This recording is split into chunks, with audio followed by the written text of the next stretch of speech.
नमः समय साराय स्वानुभूत्या चकासते चित्स्वभावाय भावाय सर्वभावान्तरक्षिते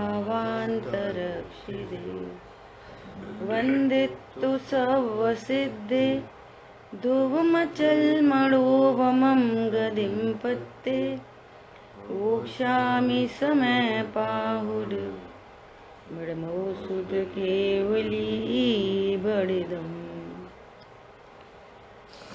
समय सारजी ग्रंथाधिराज सर्वविशुद्ध ज्ञान अधिकार अपन लोग स्वाध्याय कर रहे हैं और इस अधिकार की 316 नंबर गाथा अपनी स्वाध्याय में चल रही है।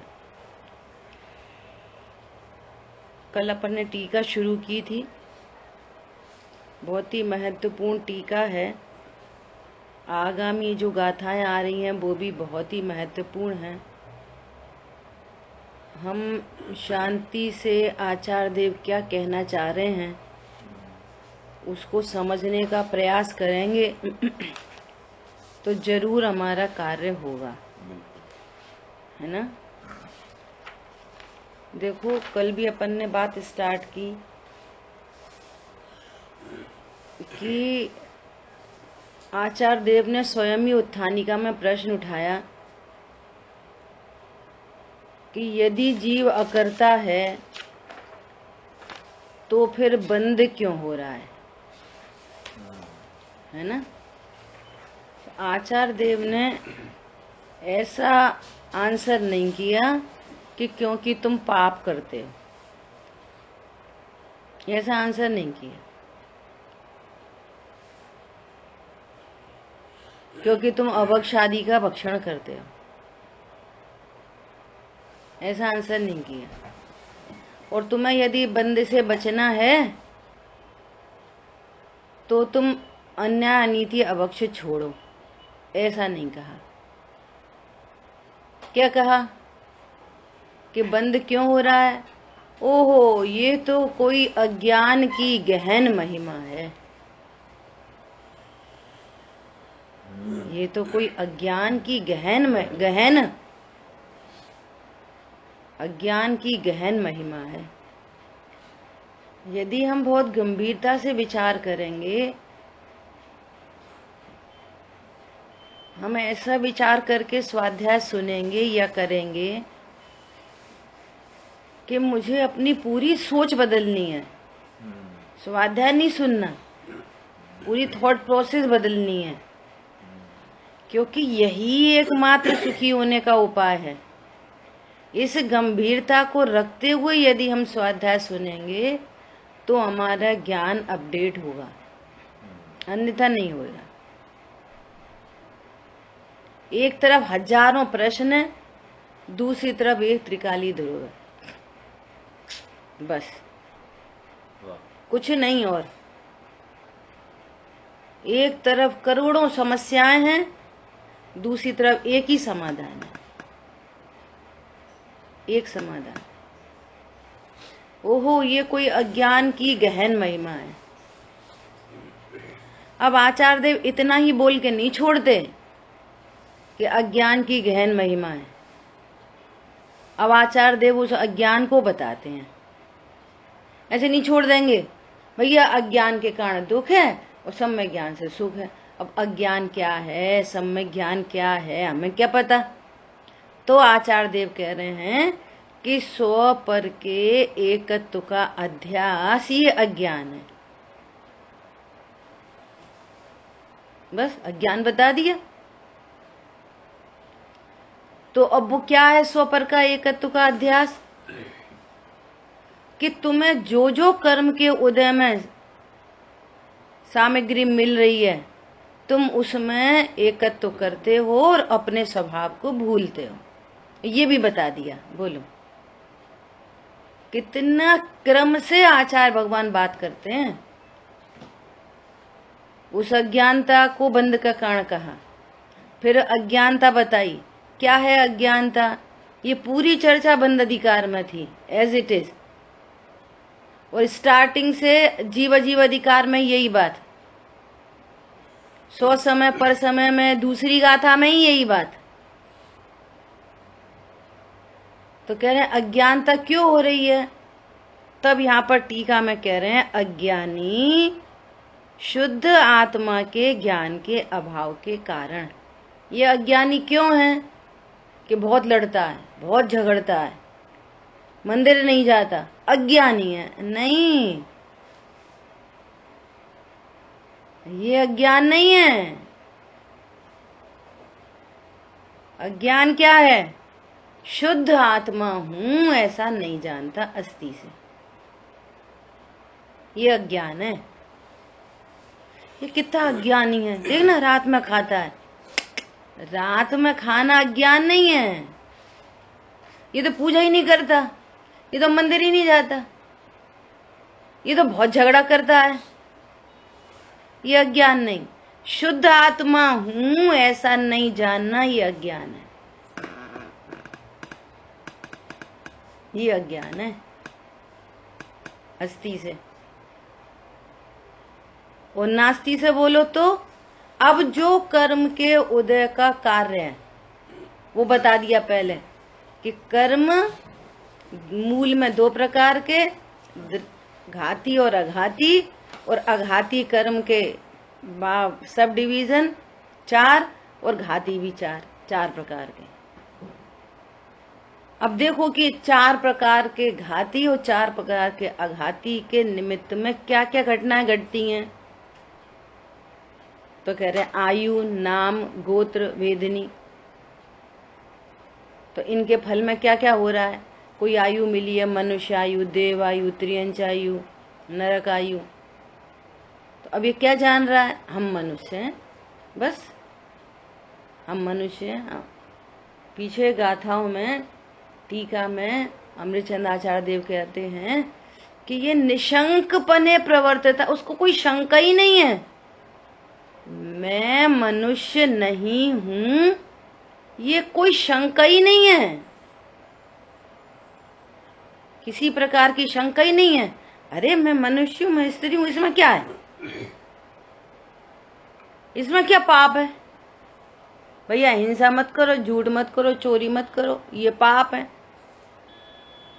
और ये खुल्लम खुल्ला बोल रहा है। क्या बोल रहा है? मैं मनुष्य हूं, मैं स्त्री हूं। आचार्य देव कह रहे हैं ये बहुत सबसे बड़ा पाप यही है। पॉइंट पकड़ में आया? कल मुझे बहुत ऐसा विचार चला कि चरणानियों के ग्रंथों में 5 पाप के निषेध की चर्चा आई। हिंसा, झूठ, चोरी, कुशील, परिग्रह नहीं होना चाहिए, है ना। और उधर कर्णानियों के शास्त्रों में ये भी बताया कि किस गुण स्थान में कितना पाप होता है वो तो किस गुण स्थान में कितना पुण्य होता है। 4 प्रकार के आर्थ ध्यान है, तो 6वें गुण स्थान में भी आर्थ ध्यान का है। एक तरफ कहते हैं कि होता है, फिर ये उपदेश दिए जा रहा है। अब सुनना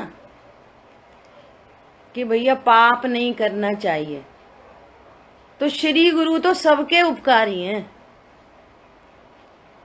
मंद बुद्धि वालों के भी उपकारी हैं और इंटेलिजेंट के भी उपकारी हैं। वो ये नहीं कहते तुम मंद बुद्धि हो, तुम्हें कुछ समझ में नहीं आ रही। मंद बुद्धि शब्दार्थ निकालेंगे तो कम से कम खोटी गतियों में नहीं जाएंगे, पुण्य बन जाएगा। इतने उपकार हो गया उनका। क्या बोला? और जो इंटेलिजेंट होंगे तो वो तो समझ जाएंगे कि यहाँ कह रहे हैं कि पाप नहीं करना, इसका मतलब है मिथ्यात्व तो महापाप है, तो पहले उसको छोड़ना। इंटेलिजेंट ये समझ जाएंगे और मंद बुद्धि इतना ही समझेंगे, तो कहीं ना कहीं से थोड़ा बहुत उनका भी भला थोड़ा बहुत, लेकिन संसार नहीं मिटेगा, मूलभूत कार्य नहीं हो पाएगा। यदि उसमें से भावार्थ नहीं निकालेंगे। अच्छा, और सीधा सीधा भी अर्थ निकाला जाए, सीधा भी कि पाप नहीं करना, तो कल मुझे ऐसा विचार आया कि सीधा भी अर्थ हो ना, देखो हिंसा नहीं हुई तो आपका ज्ञान कितना शांत रहेगा। आपने झूठ नहीं बोला, उधर से ही बात चल रही है व्यवहार ने सही, अभी झूठ नहीं बोला तो आपको 50 टेंशन तो नहीं होंगी। एक झूठ को बचाओ, छिपाओ, फिर उसको करो, उस कितना ज्ञान शांत रहेगा यदि झूठ नहीं होएगा। तो चोरी नहीं करोगे तो पकड़ लेगी पुलिस, पकड़ लेगी, उनको पता चल जाएगी, ना पता चल जाएगी, कितनी टेंशन से बचे रहोगे। व्यर्थ का कुशील नहीं होगा, परिग्रह नहीं होगा, तो उतनी अपनी जरूरत की सामग्री और अपना शांति से रह रहे। तो अब जो ये इतना समय बचा, तो इस समय को, इस शांति को हमने तत्व ज्ञान में लगा के अपने प्रयोजन साध लिया, तो वो काम आ गया, वो समय शक्ति काम आ गई। ये पर्पस है वहां पे भी। 5 पाप का निषेध होगा तो क्या होगा, आप 5 पापों से बचोगे तो आपका चित्त अच्छा रहेगा कि नहीं रहेगा, और अच्छे चित्त में तत्व ज्ञान हो जाएगा। तीव्र कषाई तो तत्व ज्ञान कैसे करेगा, वो ऐसे ही हजारों उलझन में पड़ा है, हिंसा में, झूठ में, चोरी में, कुशील में, परिग्रह, ये तत्व ज्ञान कैसे करेगा। वो भूमि बनती है जी, कषाय की मंदता भी बन जाती है। हाँ, कषाय की मंदता भूमि तैयार होगी, तत्व ज्ञान का बीज डाल देगा। इतना ही प्रयोजन है उसका। तो ये सोचो कि मैंने पाप छोड़ दिया तो मैं धर्मात्मा हो गया, तो भैया धर्मी को जाने बिना कोई धर्मात्मा नहीं हो सकता। धर्मात्मा नहीं हो सकता मतलब परमानेंट शांति नहीं हो सकती। थोड़ी शांति होगी, वो कम दुख वाली। तीव्र कषाय तीव्र दुख और मंद कषाय मंद दुख, दोनों दुख है, शांति नहीं है वो। शांति तो स्वभाव के आश्रय से आती है। तो पुण्य पाप का तो बहुत लेखा जोखा है। तो पूरा पुण्य का पुण्य पूरा पाप में कन्वर्ट हो जाता है। आपने इस भव में बहुत पूजा पाठ स्वाध्याय किया, तत्व ज्ञान नहीं किया, और कदाचित गति बन गई, कोई नरक गति बन गई, त्रियंच गति बन गई, तो तुम्हारा सारा का सारा पुण्य वो पाप में कन्वर्ट होके जाएगा। क्यों? क्योंकि नरक गति में कोई पुण्य का उदय नहीं होता। समझ में आ रही है बात? यहाँ पर कोई पाप हो गया और कर्म बन गए और किसी परिणाम के फल में देवगति गया, तो तुम्हारा पाप पुण्य में कन्वर्ट हो जाएगा, क्योंकि वहां पे कोई पाप का उदय नहीं होता। समझ में आ रही है? पुण्य पाप का ऐसा लेखा जोखा है, उनमें उत्कर्षण अपकर्षण संक्रमण चलते रहते हैं। लेकिन तत्व ज्ञान, वो नरक में भी तत्व ज्ञान ले गया तो तत्व ज्ञान का अपकर्षण उत्कर्षण नहीं होता। वो तत्व ज्ञान के बल पर सम्यक दर्शन प्रकट कर लेगा। जिस गति में, चारों गति में कहीं भी संगी पंचेंद्रिय होना चाहिए। तत्व ज्ञान कैरी फॉरवर्ड होता है एज इट इज। समझ में आ रही है? ये बहुत महत्वपूर्ण बात है। देखो आगे तब क्या रहे हैं, अज्ञानी शुद्ध आत्मा के ज्ञान के अभाव के कारण स्वपर के एकत्व ज्ञान से, स्वपर के एकत्व दर्शन से और स्वपर की एकत्व परिणति से, प्रकृति के स्वभाव में स्थित होने से, प्रकृति के स्वभाव को भी अहम रूप से अनुभव करता हुआ, ये अज्ञान है। बंद क्यों हो रहा है? लड़ाई झगड़े से नहीं, अज्ञान से। इसलिए कहते हैं कि अपने ज्ञान को विषय और वक्ता से जोड़ते चलो, वक्ता मतलब कौन? वक्ता मतलब कुंद कुंद आचार्य देव, वक्ता मतलब अमृतचंद आचार्य देव। क्या कह रहे हैं? अज्ञानी शुद्ध आत्मा के ज्ञान के अभाव के कारण, और वो अज्ञान क्या है कि स्व को जानता नहीं है, तो पर के साथ एकत्व बुद्धि है, एकत्व कभी हुआ नहीं है। एकत्व बुद्धि है और एकत्व कभी हुआ नहीं है। एकत्व की ही श्रद्धा है, और एकत्व की श्रद्धा होने से क्या हो रहा है कि सुख दुख उत्पन्न हो रहे हैं। राग द्वेष कहो, सुख दुख बोलो, ये उत्पन्न, ये इनका फल है। अज्ञान और मोह का ये रिजल्ट है। राग द्वेष की उत्पत्ति अज्ञान की खेती है, मोह की खेती है। राग द्वेष उसका रिजल्ट है। वो राग क्यों उत्पन्न हो रहा है? बंद अधिकार में कहा अध्यवसान के कारण। और क्या कहा कि ये राग बंद क्यों हो रहा है? तो कह रहे हैं प्रज्ञा के अपराध से। कल चर्चा की थी ना अपराध की। एक श्रद्धा का दोष अपराध और एक चारित्र का दोष। और ये दोष दोनों क्यों बने हैं? कि प्रज्ञा का अपराध, ज्ञान का अपराध है, तो श्रद्धा चारित्र का अपराध चल रहा है। और भेद ज्ञान होगा तो पहले श्रद्धा का दोष मिटेगा, साथ में चारित्र का भी अंश रूप से मिटेगा, और फिर उसमें क्रम पड़ेगा। फिर जितना चारित्र का दोष शेष है उतना बंद होगा, लेकिन अनंत बंद नहीं होगा, संसार नहीं होगा उसको। ये पूरी फिलॉसफी आपको पूरी पता होनी चाहिए। इसलिए अज्ञान का दोष सबसे बड़ा दोष है। अब देखो अपनी बात चल रही है भोक्ता की, कर्तृत्व की। पहले इससे पहली वाली गाथा थी, अब ये भोक्तृत्व की। तो यहाँ आचार्य देव कह रहे हैं कि कर्म के उदय में बंगला मिला है ना, बंगले का संयोग हुआ, गाड़ी का संयोग हुआ, भोजन का संयोग हुआ, है ना। देखो एग्जैक्टली स्वरूप कैसा है कि कर्म के उदय में भोजन का संयोग बनता है। क्या बोला? अब भोजन का संयोग नहीं बनना और ये शरीर में उनका मिलना बिछड़ना चलता है ना। और अब वो संयोग बनना नहीं है, तो उसमें निमित्त बनेगा जीव का भाव कि आज हम शाम को अष्टमी है ना, तो आज हम शाम को खाना नहीं खाएंगे। और पुद्गल परमाणु देह में लगने नहीं है, वो भोजन का संयोग बनना नहीं है, तो भाव क्या होएगा कि आज भोजन नहीं करेंगे। ये निमित्त नैमित्तिक संबंध है।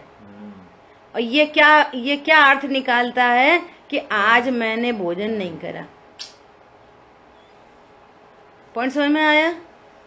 और वो संयोग, थाली का जो संयोग बन रहा है ना, उसकी सामग्री का जो संयोग बनना है, वो सब कर्माधीन है टोटल।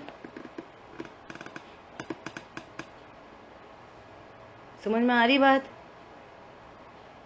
तो थाली का संयोग बना, बंगले का संयोग बना, गाड़ी का संयोग बना, है ना। अब ये सब चीजें ज्ञान में झलक रही हैं। बस गेयाकार बन रहा है, रोटी का गेयाकार बन रहा है। रोटी आत्मा नहीं खाता, रोटी का क्या बना? गेयाकार। और उसी समय क्या है? अज्ञानता। शुद्ध आत्मा हूं, जानता नहीं। और जो भी ज्ञान में गे बने, ये गे बने तो ये रोटी। और ये काय की रोटी? बाजरा की। अरे बाजरा की रोटी बना दी, उसमें अनिष्ट की कल्पना। अच्छा गेहूं की रोटी बना दी, इष्ट की कल्पना। तो ये कल्पना से ये राग देश उत्पन्न हो रहे हैं। तो अब ये किसको भोग रहा है? राग द्वेष को। निधि जी कल आपका आया ना कि वस्तु में राग द्वेष हो रहे हैं। वस्तु पर पदार्थों में ये अच्छा है, ये बुरा है, ऐसा ज्ञान ने जाना, तो इसके फल में राग द्वेष उत्पन्न हो रहा है। ज्ञान जानता है ये पदार्थ अच्छा है, ये पदार्थ बुरा है, ऐसा ज्ञान ने जाना। और वास्तव में है कौन? दर्पण में सूअर झलक रहा, दर्पण में ताजमहल झलक रहा। दर्पण के लिए कौन अच्छा बुरा? कोई नहीं, कोई नहीं। और दर्पण समझ क्या रहा है ये झलक गया, तो तेरे में तो कुछ हुआ ही नहीं। ओह ताजमहल झलक गया, कितना अच्छा। तो ताजमहल तुम में आता कि कुत्ता बिल्ली दर्पण में आती? कुछ नहीं, उसमें सिर्फ एक प्रतिबिंब है। ऐसे ही ज्ञान में ये सब गेयाकार गे की तरफ से बोलते हैं गेयाकार, और वे ज्ञान मेड हैं तो गेयाकार को गौड़ करके बोलते हैं ज्ञानाकार। एक ही चीज को दो तरह से बोलते हैं। दर्पण में बाहर के बिंब के कारण तो प्रतिबिंब बोलते हैं, बिंब के कारण क्या बोलते हैं? प्रतिबिंब।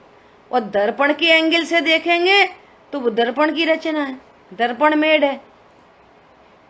बाहर मोर नाच रहा है और दर्पण में मोर झलक रहा है, तो दर्पण का मोर खून हड्डी मांस का बना है? नहीं, वो दर्पण मेड है। तो दर्पण मेड बोलेंगे तब क्या बोलेंगे? ज्ञानाकार अपनी तरफ से, तब बोलेंगे ज्ञानाकार। और ये क्या गे बना है? तो कहेंगे रोटी का गे। तब क्या कहेंगे? रोटी का गे। क्या गे बन रहा है? अरे आज तो हमें ऐसा विकल्प आया। क्या विकल्प आया? तो आपको पर तरफ से बात करनी पड़ेगी, पर की तरफ से, और देखेंगे तो वहां क्या था? कुछ नहीं, ज्ञान ही ज्ञान था, बस ज्ञानाकार था। पॉइंट समझ में आया? तो ऐसे जो रोटी ज्ञान में झलक रही है, तो वो ज्ञान में रोटी है कि नहीं? पहली बात तो मैं ज्ञान हूं, त्रिकाली ध्रुव हूं, और मेरी ज्ञान श्रद्धाचार्य की पर्याय है, तो वो रोटी ध्रुव में तो आ ही नहीं सकती। इतना तो सबको भरोसा हो गया है ना। ज्ञान में भी रोटी आती कि नहीं आती? ज्ञान में भी गाड़ी आती कि नहीं आती? ज्ञान में भी बंगला आता कि नहीं आता? कुछ नहीं आता ज्ञान में। और ये व्यर्थ में क्या जान रहा है? मेरा बंगला।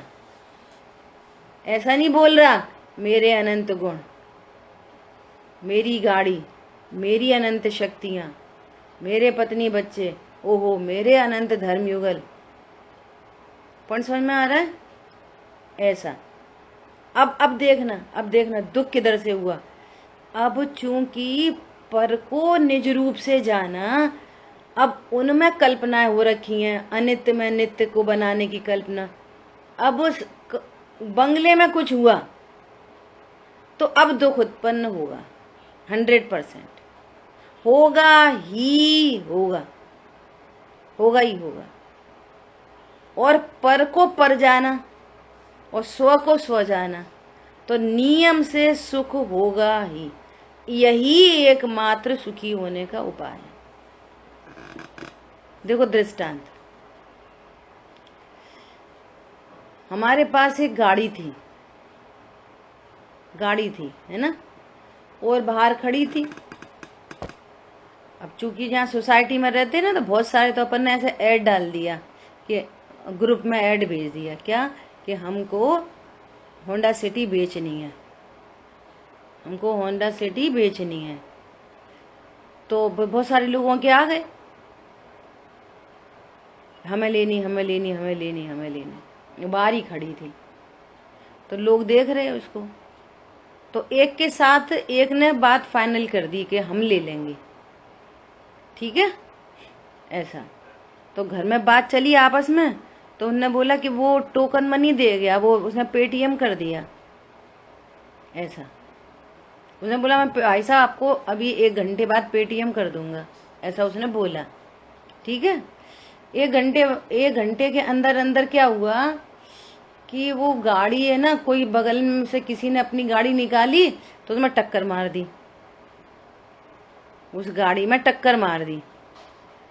तो उसने बोला अपन को क्या है, अपन ने तो बेच दी थी, उसने टोकन मनी भेज दिया, पेटीएम कर दिया। देखो गाड़ी ठुक गई, सुनना, गाड़ी के ठुकने से यदि दुख हो तो गाड़ी ठुक गई दुख नहीं हो रहा। क्यों नहीं हो रहा? हमारी नहीं है, हमने तो बेच दी। अरे पेटीएम खोल के देखा तो उसमें पैसे नहीं आए, अरे इसने तो पैसे नहीं भेजे, तो दुख हो गया। तो पापा बोले कि नहीं उसने हमें कर दिया पेटीएम, देखो, तो फिर वापस दुख मिट गया। ये क्या हो रहा है? विचार करो आप गंभीरता से, बोलो दुख क्यों होता है और दुख क्यों नहीं होता? किसी भी पर पदार्थ को अपना जाना दुख होता है, और किसी पर पदार्थ को अपना नहीं जानोगे तो सुख होता है, होता ही है, होता ही है। समझ में आ रही बात?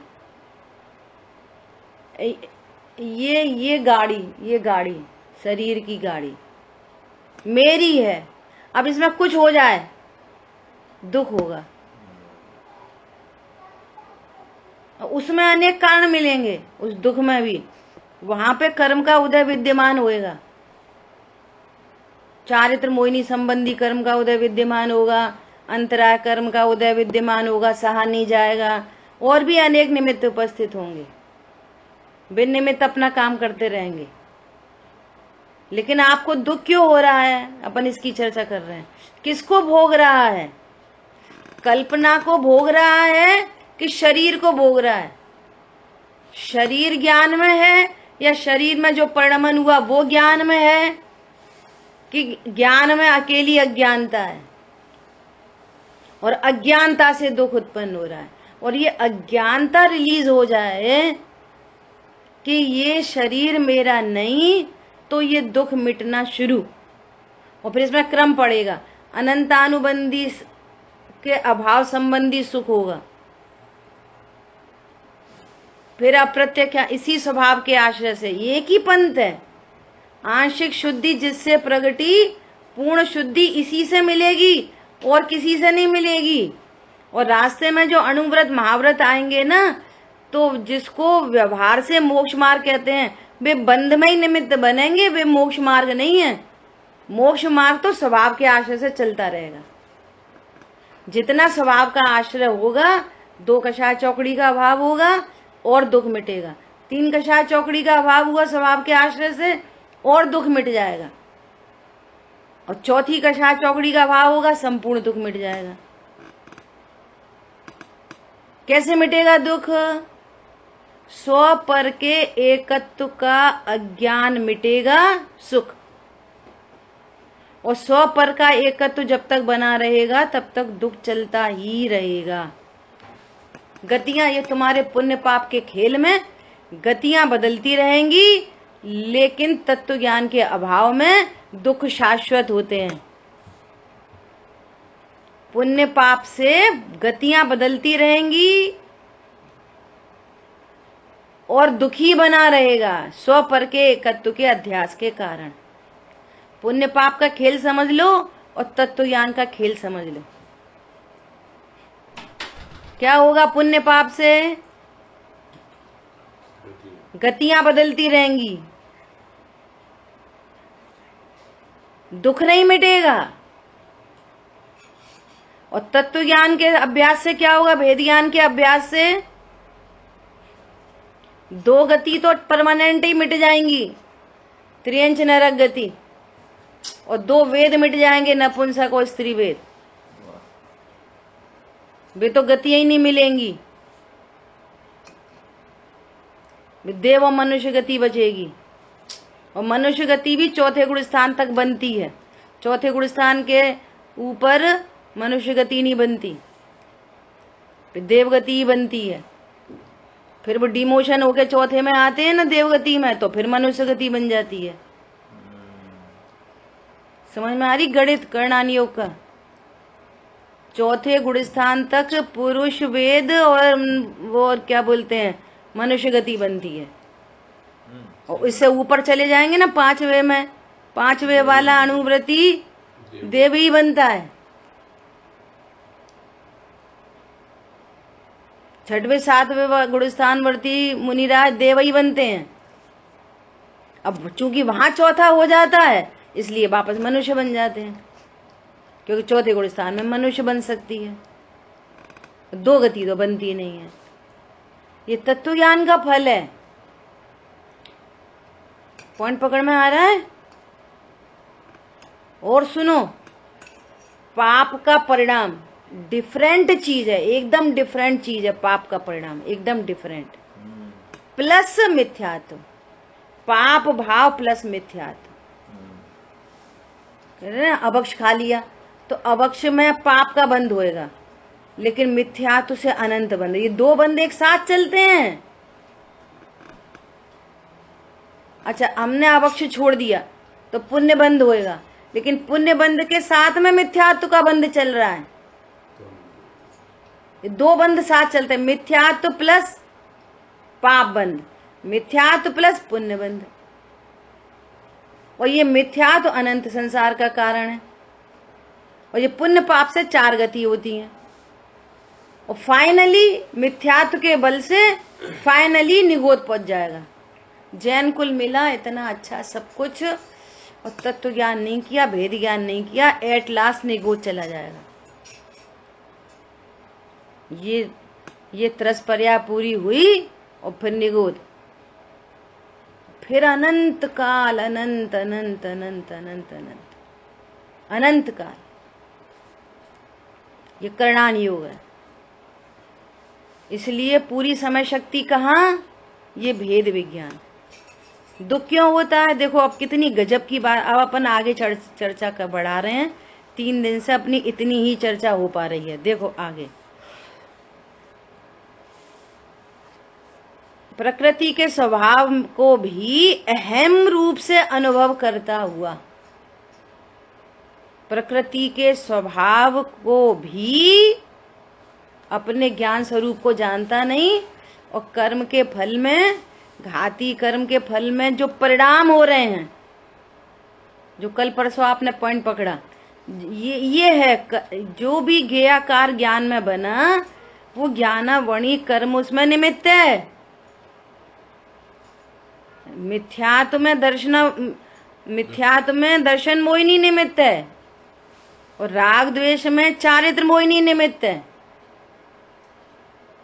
ये जीव का कार्य नहीं है। कल जयेश का फोन आया तो जयेश ने पूरा बोला, फिर बाद में एकदम पॉजिटिव, आज तो है नहीं, पूरा पॉजिटिव बोला कि अच्छा मुझे बहुत विकल्प आए, फिर मुझे बहुत चिंतन चला, मैंने क्लास को वापस सुना तो अब मुझे ऐसा ऐसा समझ में आया। बहुत बहुत अच्छा। तो फिर उसने बोला, पर ये बताओ, मेरे को एक प्रश्न फिर खड़ा हो गया कि पहले राग था, पहले राग हुआ जीव को कि पहले कर्म बंधे? पहले कर्म बंधे कि पहले राग हुआ? टोडरमल जी ने नवीन बंध अधिकार में पूरी बात, इसका आंसर लिखा है।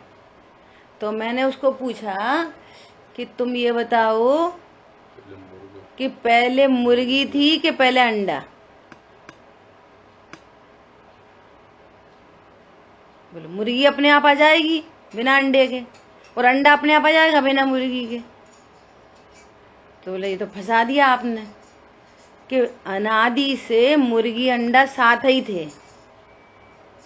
अनादि काल से कर्म और राग एक साथ ही है। किट्टी काली माँ, जैसे खनिज होता है ना, सोने का खनिज, वो प्रकृति में किट्टी कालीमा के साथ ही पाया जाता है।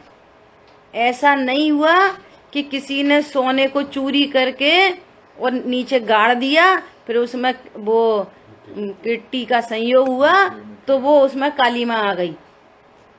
ऐसा नहीं हुआ। अनादि से जैसे वो सोने की खदान है, ऐसे ही निगोद जीव की खदान है।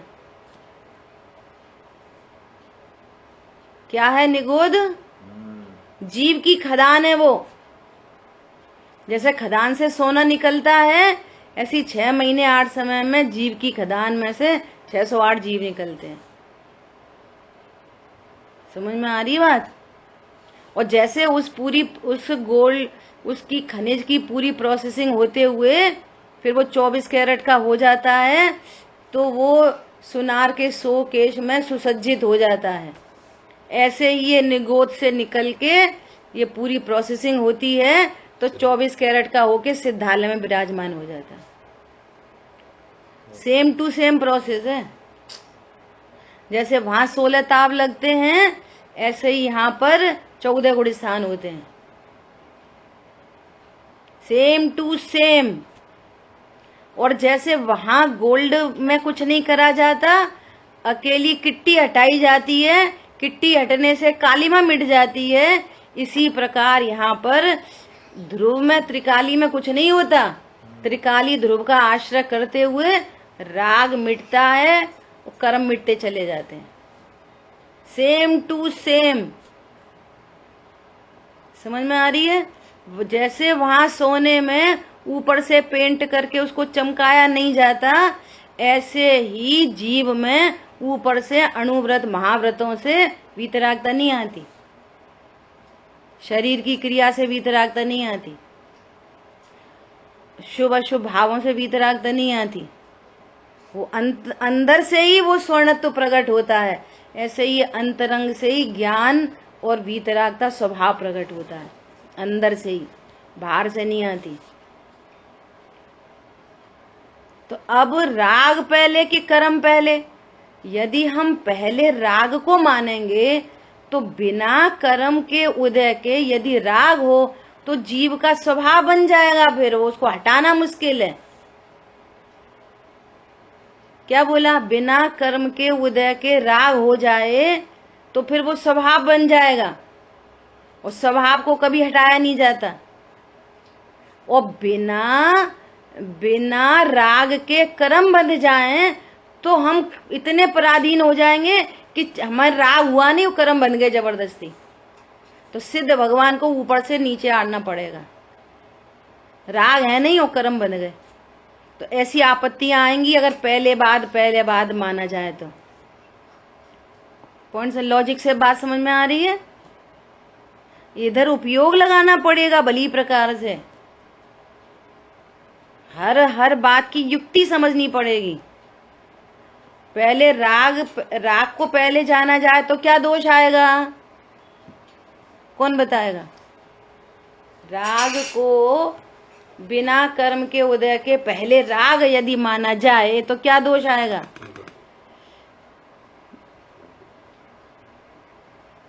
बोलो।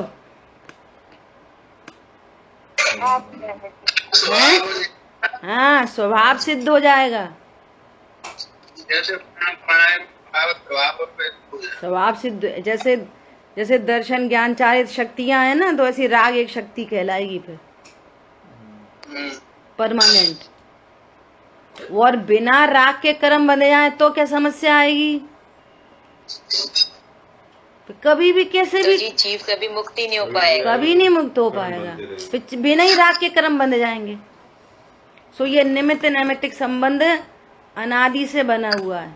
अब इस निमित्त नैमित्तिक संबंध को तोड़ने की बारी आई है। सो अभी बंध में ही मत देखते रहो, बंध कोई तो फिर पाप बंध गया तो पुण्य बंध गया। अरे पुण्य पाप का खेल तो अनादि से चल ही रहा है।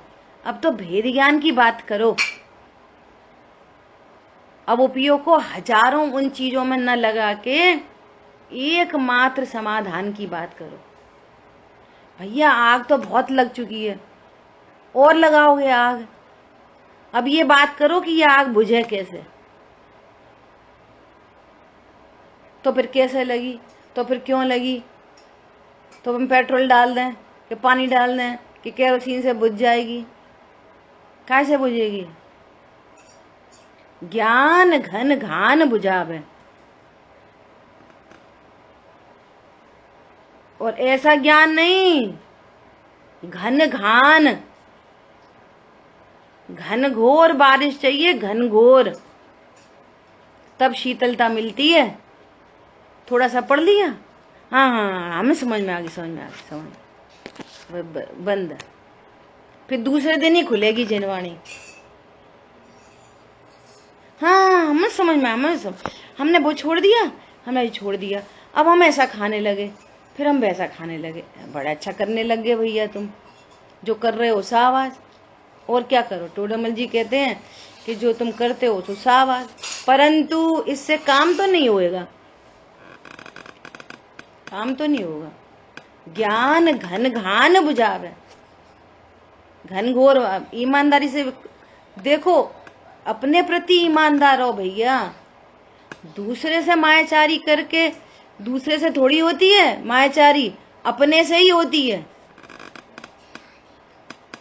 कोई दूसरे से मायाचारी नहीं करता, कोई दूसरे पर क्रोध नहीं करता, कोई दूसरे को क्षमा नहीं करता।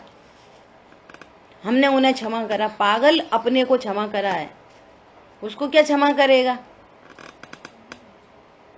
क्षमा किया उसको तो अपने को शांति मिली, तो उसका फल अपने को मिलेगा कि जिसको क्षमा करा उसको। वो तो ही भड़कता रहे तो भड़कता रहे, वो कोई गारंटी है हम उसको क्षमा कर देंगे। कितने उपचारित कथन है। हमने उनके ऊपर क्रोध करा, तुम कैसे करोगे उनके ऊपर क्रोध। वो तत्व ज्ञानी है, वो शांत है, तुम कैसे करोगे क्रोध। तूने अपने ऊपर क्रोध किया। मुनिराज के सिर पर सिगड़ी जलाई तो मुनिराज जल रहे थे कि जलाने वाला जल रहा था। तुम्हें सिगड़ी की अग्नि दिखती है, तुम्हें तो कषाय की अग्नि तो दिखती नहीं है। सिगड़ी से कोई जीव नहीं जलता, कषाय से जलता है। कौन सा जीव सिगड़ी से जल जाएगा बोलो। सिगड़ी से मुनिराज जल रहे थे कि नहीं जल रहे थे। अरे अतीन्द्रिय आनंद का रसपान कर रहे थे। जल तो वो रहा था क्रोधाग्नि। क्रोध की अग्नि अग्नि है, बाहर की अग्नि तो मुझे जला ही नहीं सकती। क्या बोला। ये आइसक्रीम और बाजार की चीजें, ये तो अवक्ष ही नहीं है, जीव खाता ही नहीं है। मिथ्यात्व का अवक्ष है, कषायों का अवक्ष। ये वाला अवक्ष खाता है जीव। देह की मगनताई मांस भक्षण है, वो वाला मांस भक्षण तो कोई नहीं करता। देह की मगनताई मांस भक्षण है। कुछ अलौकिक बातें हैं, ये समझ में नहीं आएंगी, समझदारों को आ जाएंगी। बनारसी दास जी ने लिखा है ना, क्या है जुआ।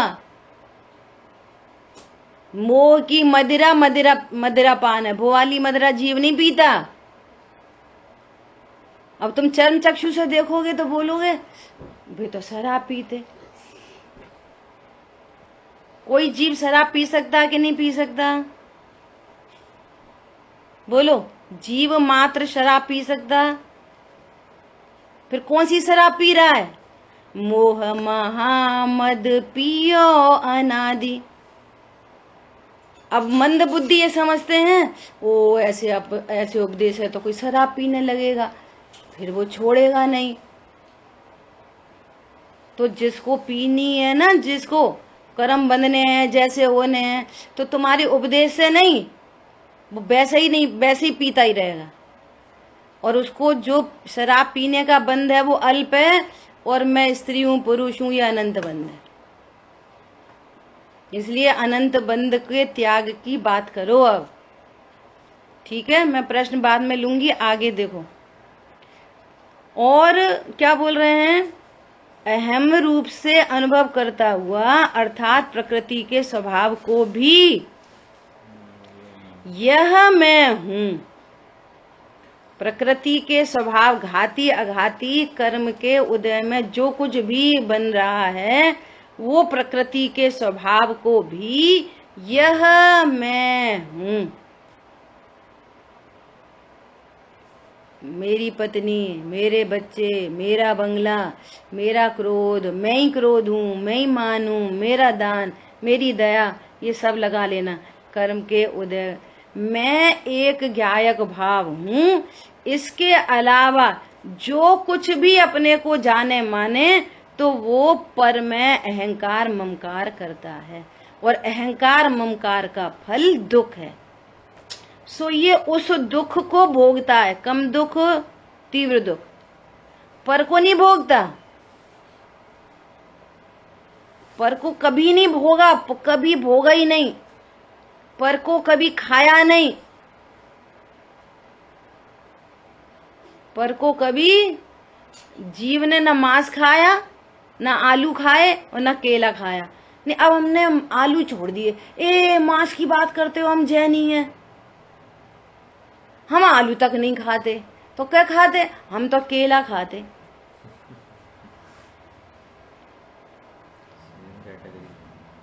बोलो। पंडित साहब कहते हैं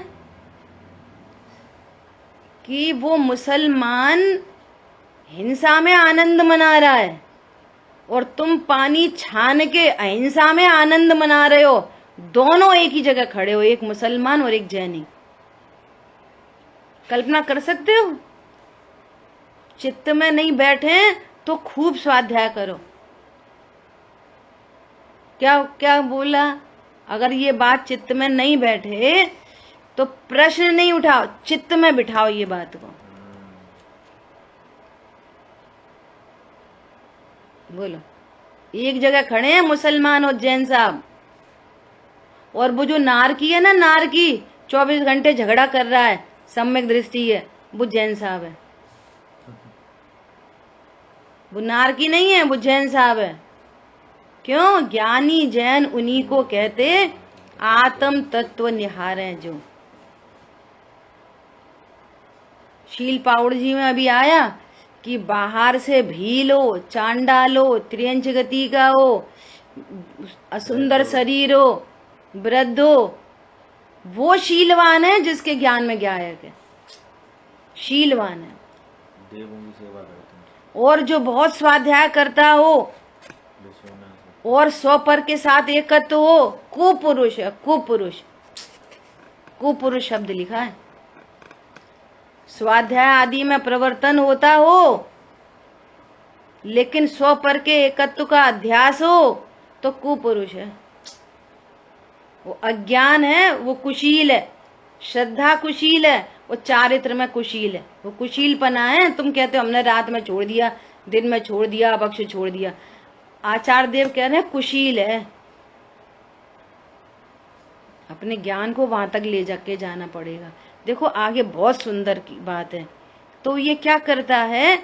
यह मैं हूं इस प्रकार अनुभव करता हुआ, अर्थात अज्ञान मोह द्वेष होते हुए कर्म फल को वेदता भोगता है। जो कर्म का उदय आ रहा है ना, तो ये अपने ज्ञान स्वभाव को नहीं भोगता, कर्म फल को भोगता है। इस एंगल से कह रहे हैं कि ये कर्म के उदय में जो कुछ भी हुआ ना, ये कर्म फल को भोगता है। मेरा इतना अच्छा घर, ओह बहुत आनंद है, अरे मैं तो बहुत दुखी हूँ, अरे मेरे तो ऐसे बच्चे। ये कर्म के उदय की सामग्री को भोगता है, ऐसे कहा जाता है। ये कर्म फल को भोगता है, ज्ञान को नहीं भोगता। ज्ञान में बनने वाले ज्ञेयाकार और उसके फल में जो राग द्वेष उत्पन्न हो रहे हैं, तो इसका लक्ष्य कर्म के उदय के ऊपर है ना, तो कह रहे ये कर्म फल को भोगता है। बोलो। अज्ञान चेतना 2 प्रकार की होती है, कर्म चेतना और कर्म फल चेतना। ये अज्ञान चेतना है। और एक है ज्ञान चेतना। चेतना मतलब जो ज्ञान में चेतता है वो ज्ञान चेतना, और जो कर्म में और कर्म के फल में चेतता है, ये कर्म चेतना और कर्म फल चेतना। कर्म फल चेतना यही है भोक्तृत्व बुद्धि। भोक्तृत्व बुद्धि कर्म फल चेतना और कर्तृत्व बुद्धि कर्म चेतना। कर्तृत्व बुद्धि कर्म चेतना और भोक्तृत्व बुद्धि न कर सकता न भोग सकता, अकेली बुद्धि है बस। तो ये अज्ञान है। ये अज्ञान के 2 रूप हैं, कर्म चेतना, कर्म फल चेतना। और ज्ञान, ज्ञान चेतना। किसी ने अपने रुपए लिए और उधार लिए और वापस नहीं दिए, तो ये उधार लेना भी कर्म का कार्य और वापस नहीं देना भी कर्म का कार्य है। तो ये उसको अब वेदता है, हमारे रुपए नहीं दिए, अरे तेरे रुपए हैं कि तेरा ज्ञान है? वो आते हुए रुपए ज्ञान में झलके और जाते हुए रुपए ज्ञान में झलके, तू तो गायक ही बना रहा। तो तू ज्ञान है कि तेरे रुपये आए और गए, तो चले गए ना, तो वो दुख को भोगता है। तो दुख रुपये में से नहीं आया, कोई रुपया ले गया इसलिए दुख नहीं आया, अज्ञान से दुख आया। समझ में आई बात? अज्ञान से दुख हुआ है, कोई ना हमारे रुपया वापस नहीं करे, इसलिए दुख नहीं हुआ। यह है कर्म फल को भोगना। और अब फोन लगा रहे और उसको गाली दे रहे और बुरा बोल रहे, यह है कर्म चेतना। क्या बोला? भैया तुम कब दे रहे हो वापस, मैं तुझे देख लूंगा और ऐसा करूंगा, ये कर्म चेतना। समथिंग टू डू, कुछ करके और मुझे लाभ होगा। यहाँ पर कह रहे हैं कि भेद ज्ञान से लाभ हो जाएगा, भेद ज्ञान करेगा तुरंत सुख हो जाएगा। ये समझ रहा है रुपया आएंगे तब सुख होएगा। वो कर्म चेतना, वो कर्म फल चेतना। एक इंद्रिय जीवों को मुख्यता से कर्म फल चेतना होती है, उनको कर्म चेतना नहीं होती, वे कुछ कर ही नहीं सकते। और दो इंद्रिय से कर्म चेतना स्टार्ट होती है, तो वो दो इंद्रिय भी वही काम कर रहा, कर्म चेतना कर्म फल चेतना। वही संघी पंचेंद्रिय भी वही काम कर रहा, कर्म चेतना कर्म फल चेतना। और हम तो जैन कुल में आके सच्चे वीतरागी देवशास्त्र गुरु मिल गए और ये तत्व ज्ञान की बातें मिल गई, और अभी भी ज्ञान फंसा रहे, कर्म चेतना कर्म फल चेतना। वो ज्ञान अलर्ट नहीं हो रहा। ये मोह की मदिरा है, ये दर्शन मोहिनी कर्म का तीव्र उदय है, तीव्रतम। बोलो, ये ज्ञान चेतना। अब देखो ज्ञान चेतना कैसी होती है, देखो। और ज्ञानी तो वो ज्ञान चेतना, ज्ञानी तो शुद्धात्मा के ज्ञान के सद्भाव के कारण, पॉजिटिव, मैं शुद्धात्मा हूं, मैं शुद्धात्मा हूं। स्वपर के विभाग ज्ञान से स्वपर का विभाग हो गया, स्वपर का विभाग हो गया। किसका स्वपर? स्थूल से कहो छह द्रव्य, फिर संयोग, शरीर, कर्म, उत्पन्न होती हुई कषाय और एक समय की पर्याय, और एक समय की पर्याय। ये सब क्या है? पर।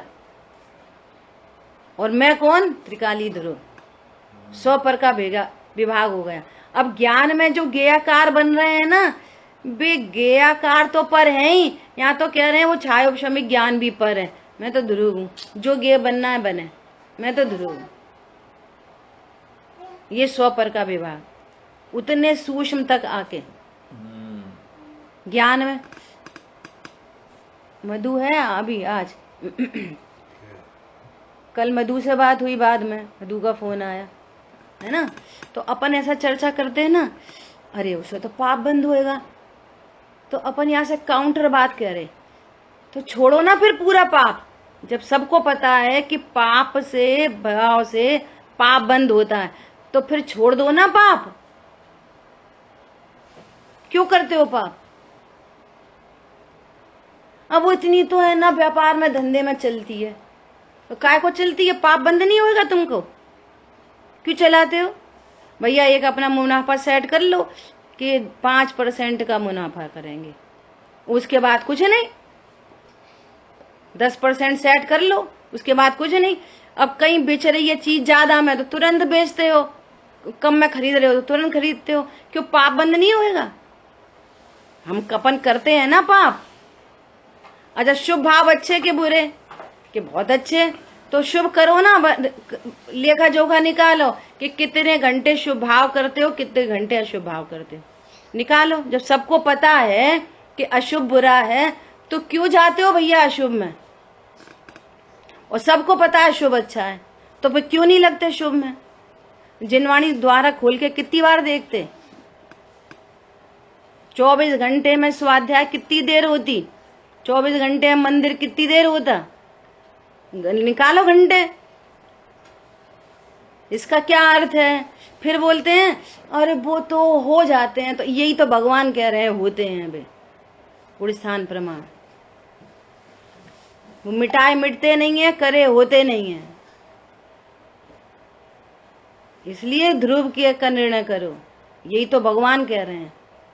अपनी बारी आए तो होते हैं, दूसरे की बारी आए तो करते हैं, बे करते हैं, बे करते हैं, बे करते हैं, बे करते हैं। अरे जीव को जीव देखो, सब जीव हैं, सब जीव हैं। इतनी बड़ी ब्लंडर मिस्टेक, हमारे गले में कोई सर्प डाल दे और फिर हम उसको ज्ञाता देखें।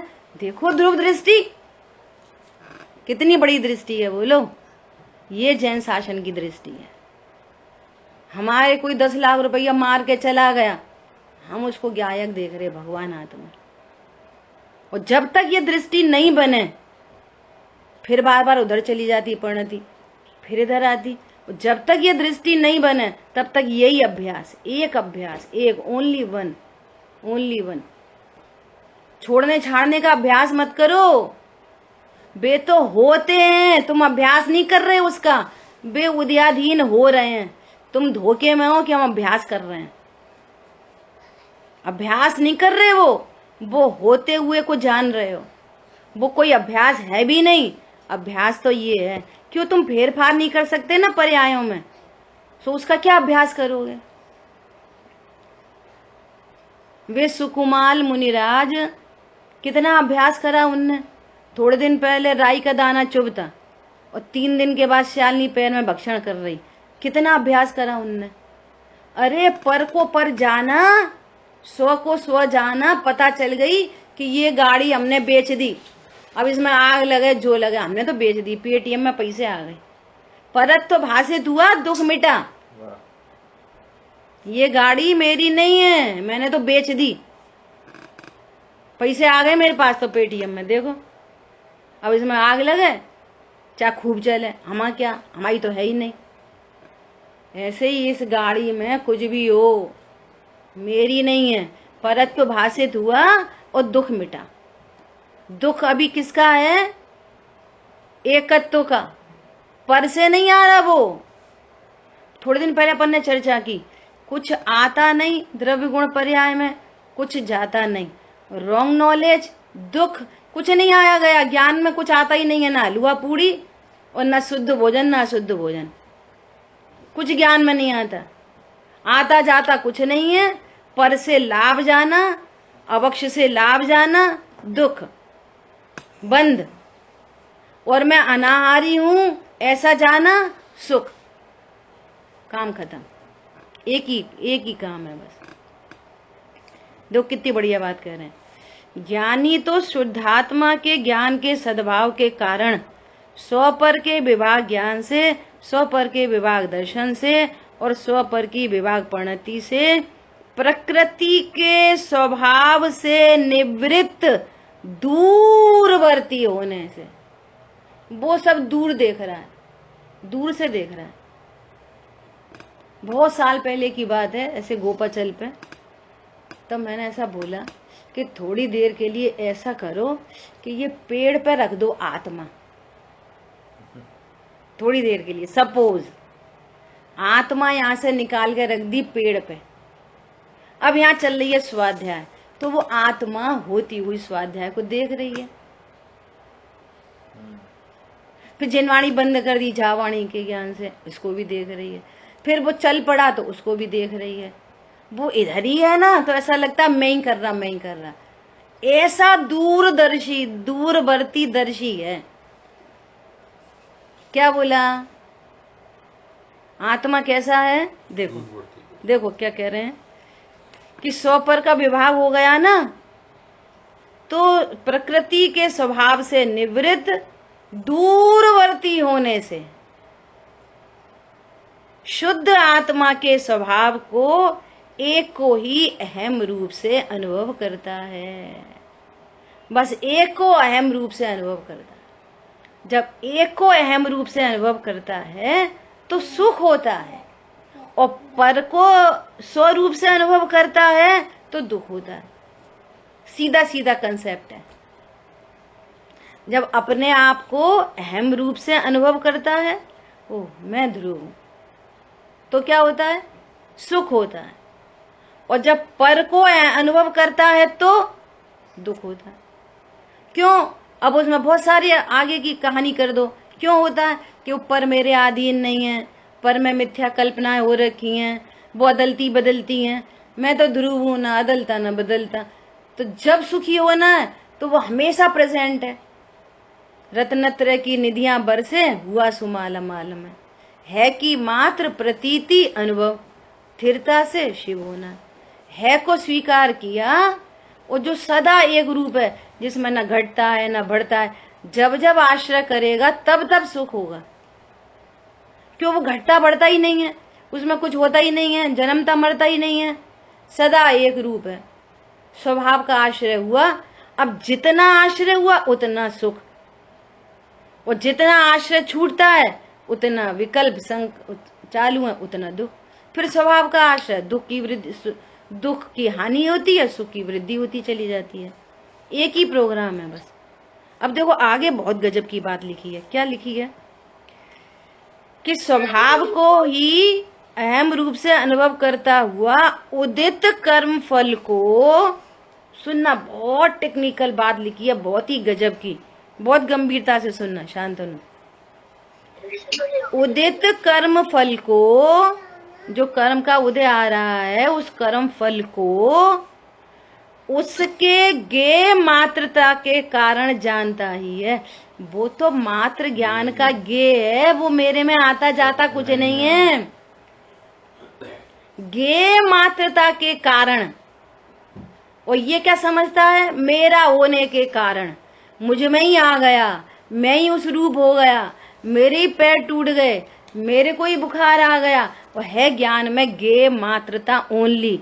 मैंने भक्ष्य खा लिया, मैंने छोड़ दिया, मैंने धर लिया, वो सब चल रहे हैं उदय के कार्यक्रम। मैंने शादी नहीं करी, मैंने ब्रह्मचर्य धर लिया। क्या सब है उदय का कार्य? और वो सब ज्ञान में गे मात्रता है ओनली, ओनली। और सुनो आगे की और गजब की लाइन है। गे मात्रता के कारण जानता ही है। उसको पता चल गया 100 पर का विभाग। ज्ञान में जो कुछ झलकता ज्ञान में, वह गे नहीं, बस ज्ञान है, ओनली ज्ञान। और क्या कह रहे हैं आगे देखो, आगे और गजब की बात लिखी है। गे मात्रता के कारण जानता ही है, किंतु उसका अहम रूप से अनुभव में आना अशक्य होने से, this is very very impossible, कि पर द्रव्य के साथ मेरा कभी अहम हो जाए। ये एकदम इम्पॉसिबल है, कठिन नहीं है, इम्पॉसिबल है, अशक्य है, ऐसा कह रहे हैं आचार्य भगवान। वो ज्ञानी ने जब स्व को अनुभव किया, स्व में अहम बुद्धि आई, पंडित साहब कहते हैं कि आत्मा से अभिन्न हुए बिना पर द्रव्य भिन्न भाषित नहीं हो सकते। कैसे करोगे भिन्नता? इसलिए पहले आगम से भिन्नता होती है। आगम में लक्षण बताए हैं, लक्षणों से भिन्नता करो, युक्ति न्याय से भिन्नता करो, और फिर स्वानुभव से भिन्नता करो। जब स्वानुभव से अभिन्न हुआ तो सारा परद्रव्य सो भिन्न भाषित हो गया कि इनके साथ मेरा एकत्व होना एकदम इम्पॉसिबल है। तो अभी एकत्व नहीं है कि भूतकाल में भी नहीं था। कल राजेंद्र भाई साहब ने बात बोली थी, अरे भूतकाल में भी एकत्व था नहीं, मैं एकत्व जान रहा था, और भविष्य में कभी होगा नहीं। वर्तमान का निर्णय त्रिकालवर्ती होता है। वर्तमान में जानी, अरे दीवार तो सफेद है, तो भूतकाल में कैसी थी? सफेद। पीला चश्मा लगा के पीली दिख रही थी, और चश्मा उतारा सफेद दिख गई। सफेद हो गई कि दिख गई? बोलो। रस्सी में सांप की भ्रांति हो रही थी, तो टॉर्च डाली तो रस्सी दिख गई। कि सांप रस्सी हो गया। रस्सी थी, रस्सी दिख गई। तो भूतकाल में सांप था कि नहीं? वो नहीं था। वर्तमान में, भविष्य में, त्रिकालवर्ती निर्णय हुआ। ओहो, आज जाना मैं अकर्ता अभोक्ता हूं, तो भूतकाल में भी अकर्ता अभोक्ता था, भविष्य में अकर्ता भोक्ता ही रहूंगा। त्रिकालवर्ती निर्णय हुआ, है ना? तो क्या कह रहे हैं?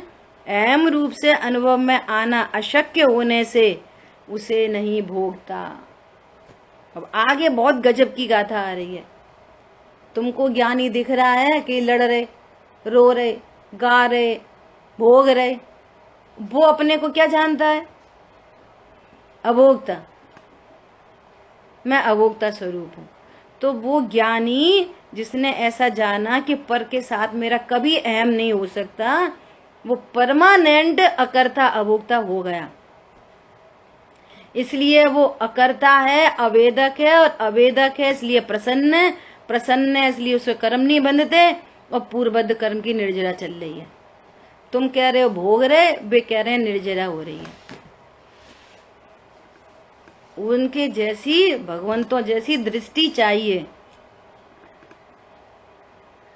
ठीक है, शेष चर्चा अपन आगे करेंगे। जिन वाणी के ज्ञान से सूझे लोकालोक, सो वाणी मस्तक नमो सदा देत हूँ लोक। बोलिए द्वाशांगमयी जिनवाणी माता की जय हो। जय जिनेन्द्र। किसी के अभी भी कोई प्रश्न रहते हो, मेरे व्हाट्सएप पे वॉइस मैसेज भेज देना।